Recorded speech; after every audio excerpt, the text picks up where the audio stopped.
More than any other video game obstacle, boss battles are the thing we get the most pride from overcoming.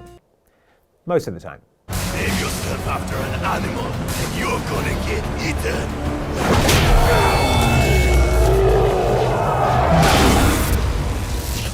See? Good example. Very proud of that one.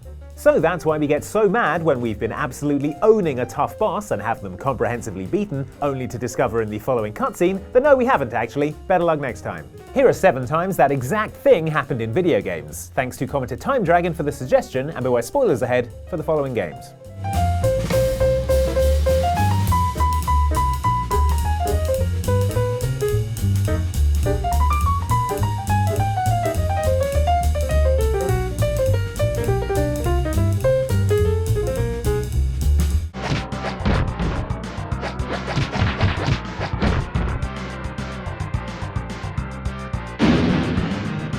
The Death of Superman was a DC Comics story arc from the early 90s in which Superman was killed, with the heaviest possible quotation marks around that word, by the villain Doomsday, who you might remember as that guy who had zero chill in Injustice.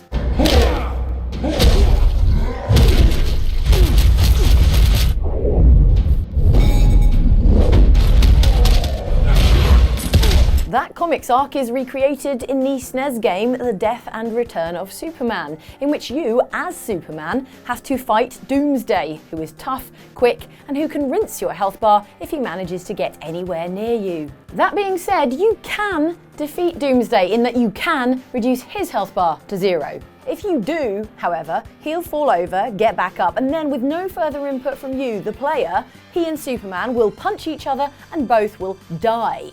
Could you hear the air quotes there on the word die? I was doing air quotes. Anyway, that's annoying, but the point of all this is to set up the rise of the Superman story arc, in which 4 different Supermans show up to take the place of the dead regular Superman. There's the Eradicator, who is Superman in those night driving glasses your dad bought and then never used. Superboy, who is a boy Superman in a leather jacket. Steel, who is a guy with a sledgehammer. And Cyborg Superman, who is Superman if he were 50% robot and 100% a dick. Cyborg Superman is evil, it turns out, and so you have to fight a boss battle against him a couple of times. First, with you playing as the Eradicator, you beat the hell out of Cyborg Superman, knock him out, and hit a victory pose, only for him to slowly get up and shoot you with a laser while you do nothing.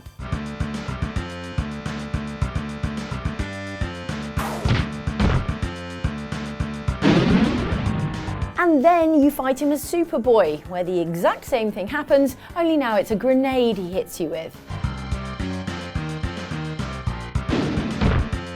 I think each of these Supermen got 1/4 of Superman's intelligence. This theory is borne out by the fact that when Superman Classic comes back to life, whoa, who saw that coming? And fights Cyborg Superman himself, Cyborg Superman tries to pull the exact same shit, only to get knocked the F out, at which point he explodes.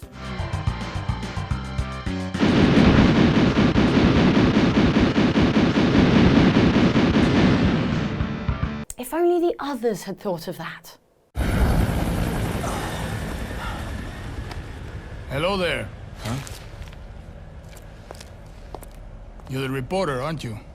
Yeah. You came alone. Yeah, I'm freelance. One of the first faces you'll see in the original Dead Rising is Carlito. He's kind of hard to miss because he's dressed like late-era Elvis Presley and is full of stupid questions. You came by helicopter, didn't you?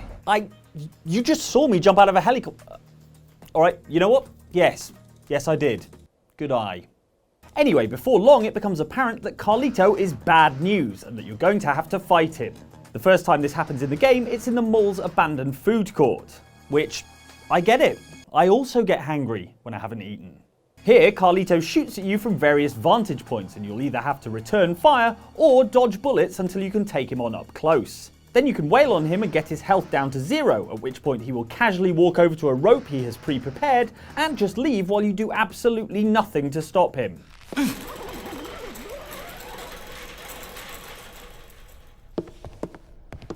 That's okay, you're maybe thinking. We'll get him next time, at which point I am duty bound to inform you that you in fact do not get him next time. Because next time he's armed with a sniper rifle and the encounter goes much the same as it did previously, ending with everyone being the worst shots in the world, then Carlito executing his flawless escape plan of falling off a balcony.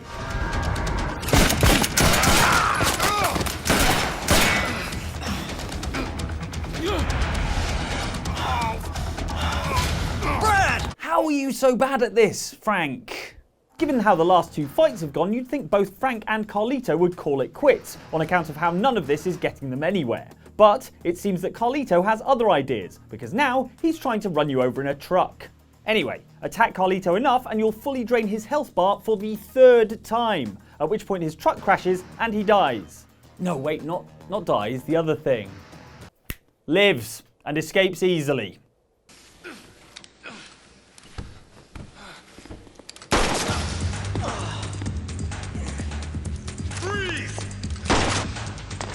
I'm gonna go after him. You get those bombs outside, Frank. Someone really needs to step in and do something here. Not you, Frank. Luckily, someone does. Another Dead Rising 1 boss known as the Butcher is clearly sick of watching this go on, and in a series of cutscenes, captures Carlito, messes him up, and then Carlito dies. Finally. Jeez. Hey. See, there's someone who knows how to get stuff done. We should play as the Butcher in the next Dead Rising game. Except that we can't, because the Butcher knows how to do things properly and actually dies at the end of his boss battle.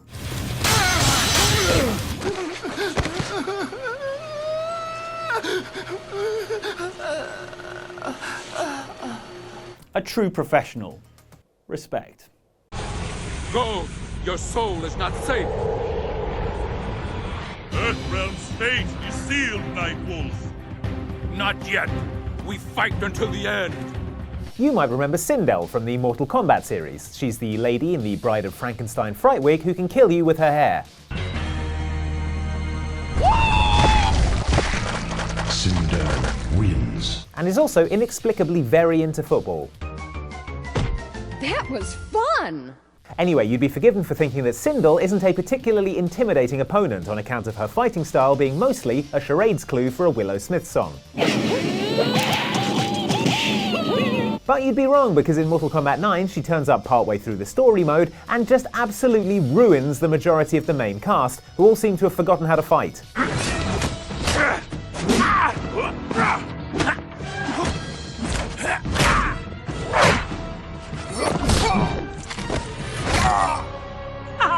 It's hard to overstate just how ruthlessly and efficiently Sindel dispatches pretty much every major Mortal Kombat character in the space of about a minute, which doesn't bode well, because in this chapter you're playing as Nightwolf, and Nightwolf sucks. Still, you may say, I'm pretty good at Mortal Kombat even with Nightwolf. I reckon I can take her, and you might be absolutely right. Now, Sindel, face the spirit's judgment. Good job, Nightwolf. God damn it, Nightwolf. Yes, the victory cutscene makes it very clear that Sindel is nowhere near beaten before filling in some story gaps, but let's check back in with Nightwolf and see how he's doing, shall we? God damn it, Nightwolf. Yeah, it turns out the only way you're getting rid of Sindel is to blow yourself up and take her along with you, despite the fact that you just beat her fair and square. But it's kind of a victory, I guess. I mean, not for Nightwolf or the 17 people Sindel just killed. Still, Raiden and Liu Kang probably learned a valuable lesson about teamwork, or lack of teamwork, or not to trust important jobs to Nightwolf. All good stuff.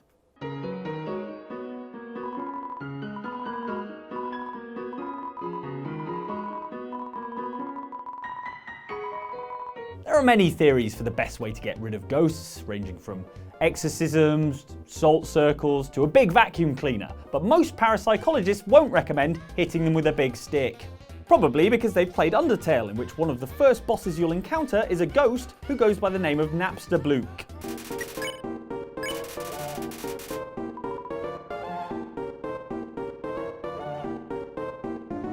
If you're going for a kill everything run of the game, or maybe just haven't yet figured out that Undertale is silently judging everything you do, there's a good chance that you're going to attack Napster Bluke, whose only attacks are crying on you and admitting that they're not really feeling up to fighting right now, sorry.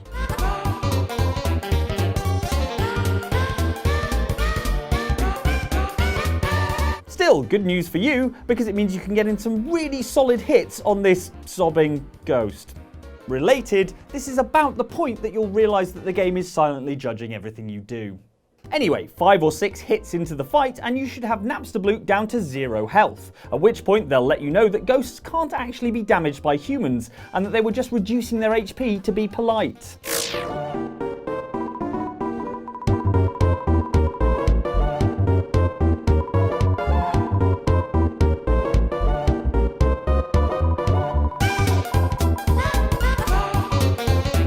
This is obviously pretty awkward, so Napsterblute just tells you to tell everyone you beat them before slinking off, leaving you feeling pretty silly. Still, I guess you get some XP out of it. Or, wow, you actually lose 1 XP. I think Undertale's trying to tell us something, guys. Don't even think about it. Shepard, he's going to kill us all. That remains to be seen. Kai Leng will long be remembered as the most annoying character in Mass Effect history, which is really saying something for a series that also included Joker. So Thessia, huh? I guess the Asari are wishing they had fewer dancers and more commandos right about now. Too soon? In case you hadn't noticed, we just lost a few million people. This isn't the time. Can I upgrade the Normandy's shields but make the cockpit weaker somehow? Is that an option? Anyway, the reason Kai Leng is so annoying is that he's a slippery little bastard who is constantly turning tail and running away every time it looks like you might finally have his number. The first fight you have with Kai Leng in Mass Effect 3 on Thessia is a textbook example of how to enrage players. First of all, he looks like a jerk with his little ponytail and his smug face and his space Oakleys. Understood. Secondly, he taunts you the whole time. Your friend Thane died like a coward. And thirdly, when you whittle him down to 0 health, he calls in a ship to riddle you with gunfire while he regenerates his shields. Heads up, gunship! And he does this, count them, 3 times. Anyway, once you've done this 3 times, you'd think the game would let you have the satisfaction of booting Kai Leng's face off, but instead, his gunship returns and fires rockets at everyone, the entire building collapses, and you lose what we have to assume is your favourite gun. Gunny! Yet another name for the Normandy's memorial wall. Worst of all though, Kai Leng later emails you to taunt you about your defeat. I would probably find this funny, imagining Kai Leng sitting in a space internet cafe typing out this email, if I wasn't so goddamn angry.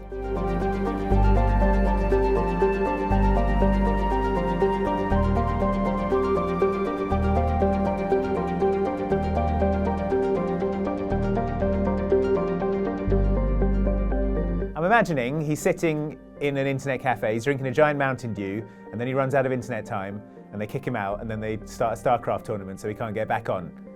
All right, I'm starting to feel a bit better about this. Ready. Fight. First attack. The Marvel vs. Capcom series exists to settle various playground arguments over who would win in a fight amongst superheroes, Street Fighter characters, and lawyers, I guess. Order in the court. Objection overruled. Whoa, my money's on the lawyer. Or at least it was until I saw Ultron Sigma, the main baddie from Marvel vs. Capcom Infinite. Ultron Sigma is the result of Ultron, the Saki robot from the second Avengers film, merging with Sigma, the main antagonist of the Mega Man X series, and is a pitiless golden robot who has stolen Chun-Li's bracelet and has at least one too many faces. I shall remove you from that throne, villain! Fools, our will is law. We will destroy you. Anyway, at the end of Chapter 1 of MVC Infinite, you, as the unbeatable team of the mighty Thor and Nathan Spencer from Bionic Commando, sure, face off against Ultron Sigma, who, as you'd probably imagine, is as hard as a diamond-coated Jason Statham. Not only is he able to shrug off almost every attack you can throw at him, but he delivers devastating hits with more frequency than Taylor Swift and is juicing those Infinity Stones like they owe him money. Reality Stone! For this fight, however, Marvel vs. Capcom Infinite doesn't even give you the satisfaction of letting you empty Ultron Sigma's health bar before it pulls the rug out from underneath you. Instead, when you get him down to 1/3 of his health bar, which we assure you will take absolutely ages, things will slow down like you just delivered the killing blow, and then everyone will just sort of stand there for a second or two looking awkward. Then starts a cutscene in which Ultron Sigma is actually fine, it turns out, and then he proceeds to demolish Thor and Spencer like they're an opening weekend box office record. Do you see now how powerless you truly are? Kinda, yeah.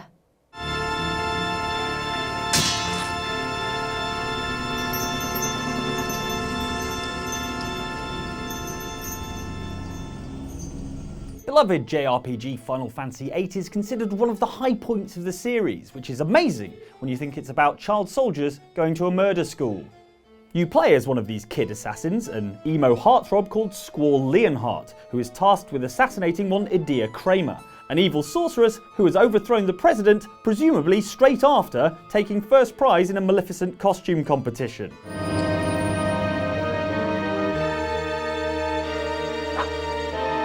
After defeating her knight, who is your a-hole school bully Cypher, in a one-on-one fight, you and your party throw down with Idea, who is, to be fair, tougher than explaining why you made your fun video game be about child soldiers going to a murder school. She's got a ton of hit points and loads of deadly attacks, including one that summons actual death, with a scythe and everything, who can KO your party members in a single hit. That being said, they don't mess around at the child soldier murder school.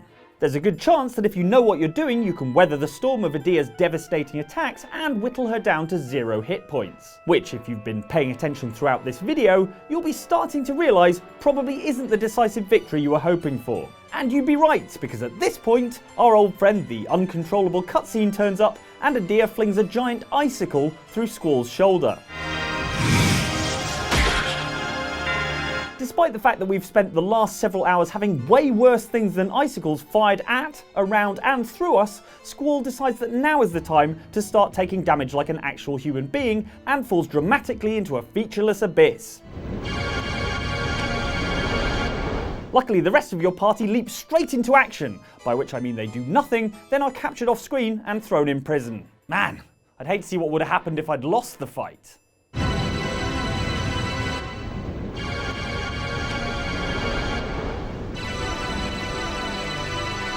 Alright, the exact same thing. Video games. Gotta love them.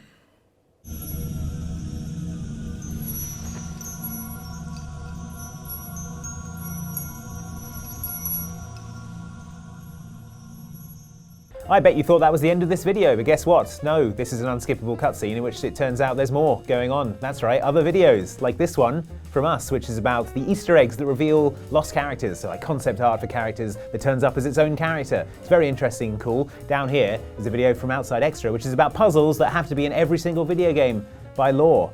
Which, I mean, it is the law, you can check it, it's right there in the law books. Anyway, enjoy either or both, and we will see you next time.